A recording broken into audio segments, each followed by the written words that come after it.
Hello and welcome, I'm your host KB and you're watching the Retrospective.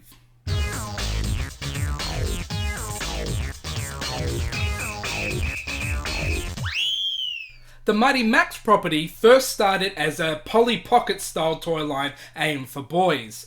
It was first released by Bluebird Toys in the UK, and then it was released globally by companies like Irwin Toys and most notably Mattel. Mighty Max, there's doom, some danger waiting for you. Behold, the one-eyed monster, Cyclops. Step into my torture chamber, Max. The lights are on. Wonder who's home. Welcome to my island, Max. Dragon Island playset comes with all you see here. Batteries not included. Collect all the Mighty Max playsets sold separately from Mattel. The toy line, which was produced between 1992 and 96, featured a young boy protagonist known as Max. He was featured in various style playsets, which were gruesome and ghoulish looking style heads. The toy line didn't have a ton of play value for me.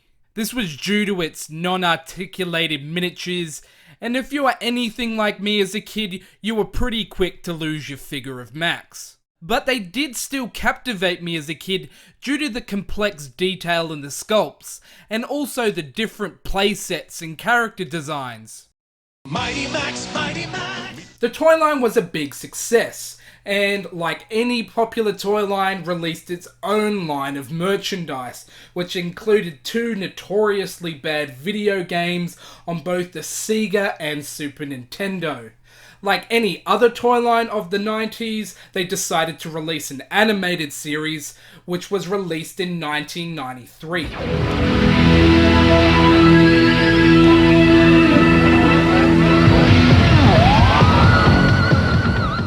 The show was produced by a company named Film Roman, who released other popular shows such as Bobby's World and The Mask, the animated series.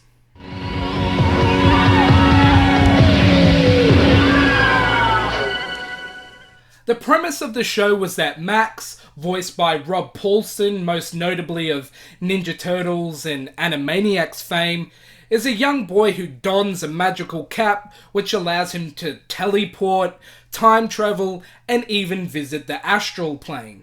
As can be expected, there wasn't a lot of storyline that could be pulled from the toys. So many of the characters were created for the series, such as Virgil, voiced by the legendary Tony Jay, an anthropomorphic bird who acts as sort of a guide for Max. At last, the mighty one.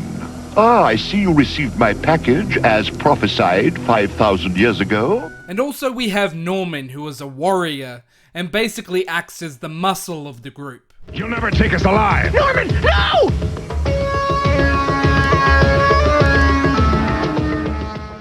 I could have taken him. There were too many, Norman. I didn't want to end up a gorilla burger, okay?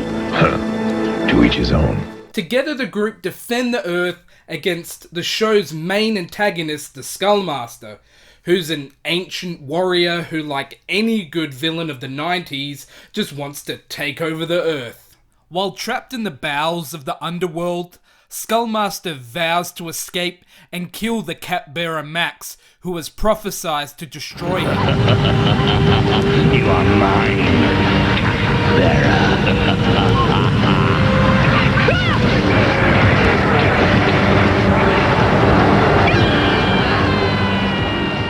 Skullmaster also happens to be voiced by Tim Curry, which rounds out a very solid voice acting cast for the series, which also includes other notable voice actors such as Frank Welker of Transformers and also Danny Goldman of Smurfs fame. While the storylines were the typical 90s fare, the writing was very competent and the characters were strong and compelling enough to keep us interested. But what I felt was a real strong point for the series was the overall production value.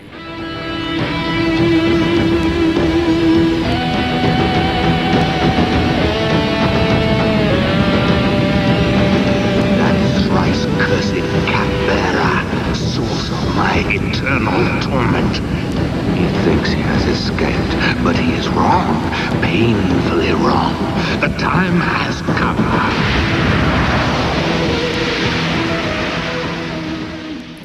other shows of the era liked to keep their production costs low to make the show more profitable, and they'd do this by keeping the production overseas in countries like Korea and hiring unknown voice talents, whereas Film Roman, who produced Mighty Max, wanted to keep the production value high, and they'd do this by keeping all the animation produced in-house and also by hiring proven voice talent. Guys, I think someone else wants to stick in their 2 cents. Along with the great voice acting I mentioned earlier, the visuals were also a really strong point of the series for me, with a darker, more shadow-heavy art style, which was markedly different than other bright and colourful shows from the era. Another unique aspect of the show was the rock and instrumental music they used for the show's opening sequence.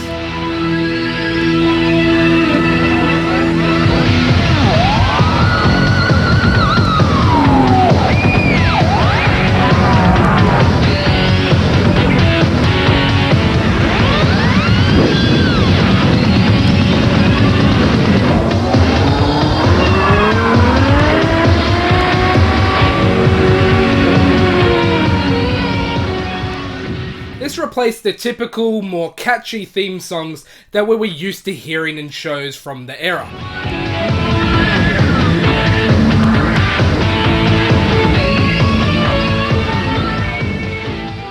The show had sort of an edge to it, with often implied violence and death, which some feel led to the show being cut short, lasting for only 2 seasons in which 40 episodes were produced. I will teach you 1,000 subtle shades of pain, 100 ways to die, until I finally lay your lifeless body at my master's table. While there were a few episodes released on VHS back in the day, the shows never had an official DVD release, which I feel it's a strong candidate for. So as of yet, you'll have to stick to trying to watch the episodes online. Mighty Max, Mighty Max. It's Mighty Max. Welcome to Skull Dungeon. Wow! Mighty Max. Smasher, get up! Your brain donor is here. Me want brain. As always, thanks very much for watching. Please remember to subscribe to the YouTube channel and hit like on my Facebook page. And I'll catch you guys on the next episode of The Retrospective.